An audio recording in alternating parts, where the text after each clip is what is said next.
అందరి పేరెంట్స్ ఏంటో నాకు తెలియదు కానీ నా పేరెంట్స్ అయితే డైమండే మా అమ్మ. అసలు మ్యాటర్ ఏంటో చెప్పే ముందు అందరికీ welcome to crazy girls vlogs.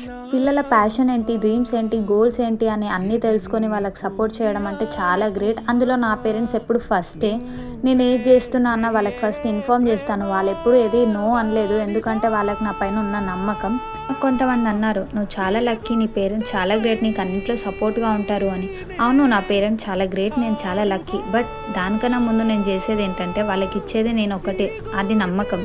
ఇప్పుడు నువ్వు నమ్మకం ఇవ్వకపోతే వాళ్ళని ఎందుకు ట్రస్ట్ చేస్తారు, ఎందుకు సపోర్ట్ చేస్తారు చెప్పండి. ఫస్ట్ నమ్మకమే కదా. నమ్మకం అంటే నువ్వు అది చేయకు ఇది చేయకు అని అసలు కాదు. నువ్వు ఏదైనా చేస్తున్నావంటే ఫస్ట్ నీ పేరెంట్స్కి ఇన్ఫార్మ్ చేయు, వాళ్ళకి రెస్పెక్ట్ చేయు. నువ్వు వాళ్ళకి చెప్పకుండా నువ్వు చేస్తూ వాళ్ళని మోసం చేస్తూ ఉంటే వాళ్ళని ఎందుకు అర్థం చేసుకోవాలి, వాళ్ళకి ఎందుకు సపోర్ట్ చేయాలి. నువ్వు నీ పేరెంట్స్కి నమ్మకం ఇస్తేనే కదా వాళ్ళని నమ్ముతారు. అలా నువ్వు ఉండకుండా నా పేరెంట్సే తప్పు, వాళ్ళు నాకు ఫ్రీడమ్ ఇవ్వట్లేదు, నన్ను చూసుకోవట్లేదు, నా ప్యాషన్ రెస్పెక్ట్ చేయట్లేదు, నాకు అసలు పట్టించుకోవట్లేదు అని వాళ్ళని బ్లేమ్ చేయడం ఆపండి. అది కరెక్ట్ కాదు. ఫస్ట్ మీరు కరెక్ట్గా ఉండండి.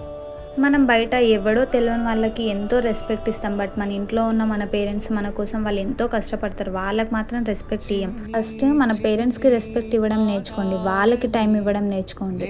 మీ ప్రాబ్లమ్స్ అన్ని షేర్ చేసుకోండి, వాళ్ళకి ఏం ప్రాబ్లమ్స్ ఉన్నాయో మీరు తెలుసుకోండి. వాళ్ళకి ఎప్పుడు సపోర్ట్గా మీరు కూడా ఉండాలి. మనకే పేరెంట్స్ ఉండడం కాదు, మనం కూడా పేరెంట్స్కి సపోర్ట్గానే ఉండాలి. అర్థమవుతుందా?